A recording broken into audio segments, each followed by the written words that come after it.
श्री स्वामी चरित्र सारामृत पंचदशोध्याय। श्री गणेशाय नमः। नलग करणे तीर्थाटन हठयोगाधिक साधन वेदाभ्यास शास्त्रज्ञान मोक्ष साधना कारणे अंतरी स्वामी भक्ती जडता चारी पुरुषार्थ येती हाता पाप ताप दैन वार्ता तेथे काही नुरेची वर्तता असता संसारी स्वामी पद आठवी अंतरी तया ते या भवसागरी निचयतार्ती समर्थ सर्व कामना पुरवण अंती धाविते सुरभुवन जे नर करीती नामस्मरण ते मुक्त याची देही मंगळवेढे ग्रामात राहत असता श्री समर्थ ग्रामवासी जन समस्त वेडा म्हणते तयासी आपली भावी प्रख्याती हे नसेचे ज्याचे चित्ती स्वेच्छे वर्तन करते काही न जाणते जनवार्ता कोणाचे भाषण न करती कवनाचे नोहा न जाणती दृष्टा तरे जर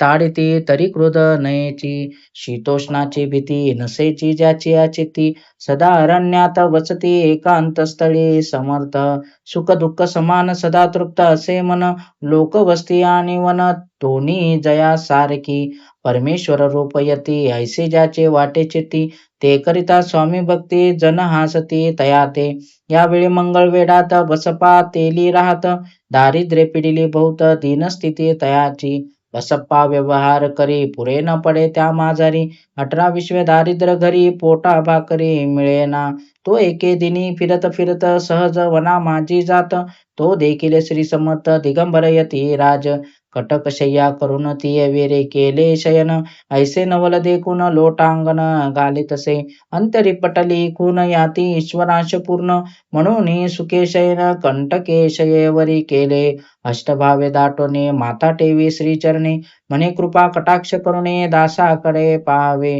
श्री स्वामी चरणाचा स्पर्श होता ज्ञानी झाला तो तत्वता कर जोडून यात सत्विता झाला बहुत प्रकारे सकळ ब्रह्मांड नायका कृपाघना भक्त पालका पापतापा आणि दैन्यहारका विश्वपते जगद्गुरु पाहून या प्रेमळ भक्ती अंतरीत संतोषले यती वरदहस्त ठेविते तत्काळ मस्तकी तयाचे बसप्पाचे चरणी मन जडले तै पोसोनी राहू लागला निशिदिनी स्वामी सन्निध आनंदे जिकडे जातील समर्थ तिकडे आपणही जात ऐसे पाहुणे हासत कुटील जन तया ते वेड्याच्या नादी लागला संसार याने सोडला घरदार विसरला वेडा झाला निश्चय मग बसप्पाची कांता ऐकून या ऐशी वार्ता करीत असे आकांता मने घर बुडाले आधीच आम्ही निर्धार परी मोल मजुरी करून करुती होती सुपजीविन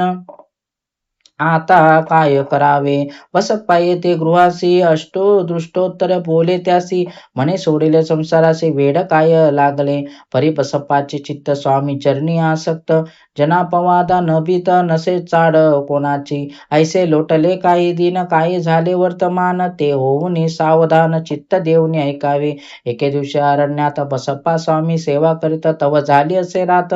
घोरतम दाटले चित्त जडले श्रीचरणे भीती नसे नाही मनी तोन प्रहर रजनी समर्थ उठवणी चालले पुढे जाता समर्थ बसप्पा मागे चालत राहिले प्रवेशले घोर अरण्यात क्रूर श्वापदे ओरडती आधीचा रात्र अंधारी वृक्ष वाटे नाना परी मृग नागना माझारी चरणी रुतती कंटक परी बसप्पाची चित्ती न वाटे काही भीती स्वामी चरणी जडली वृत्ती देह भाव नसेची तो समर्थ केले नवल प्रगट झाले असंख्य व्याल भूभाग व्यापिला सकळ तेजे अग्नी समान पादस्पर्शे सपा झाला बसप्पा भानाविरे आला अपरिमित देखील सर्प समूह चोहीकडे वृक्ष शाखा अवलोकित तो सर्पमय दिसत मागे पुढे पाहत तो दिसत सर्पमय पाहून या ऐशी परी भयभीत झाला अंतरी तो तयासी मधुरोत्तरी समर्थ काय बोलिले भिवू नको या समयी जे तुके पाहिजे तितुके घेई न करी अनुमान काय देव तुझे उदेले ऐसे बोलता समर्थ बसप्पा भय सोडून त्वरित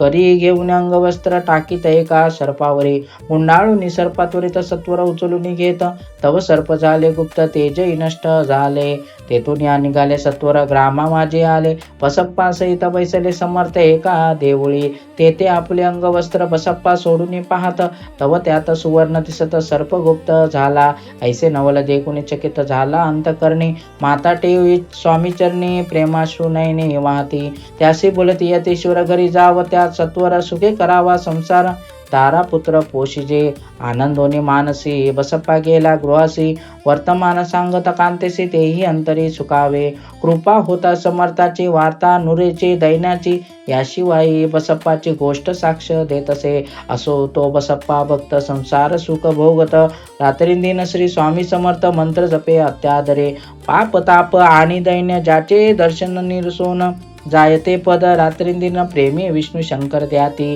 पुढे कथा सुंदर स्वामी सुताचे चरित्र मन करून या स्थिर सादर होऊन ऐकावे इति श्री स्वामी चरित्रामृत नाना प्राकृत कथा समंत सदा भाविक परिसोत पंचदशोध्याय गोरा श्री स्वामी चरणार्पणमस्तु श्रीमस्तु शुभम भव. कृपया लाईक कमेंट आणि सबस्क्राईब करा चॅनेलला सपोर्ट करा पुढील अध्याय 16 साठी स्टे ट्यून.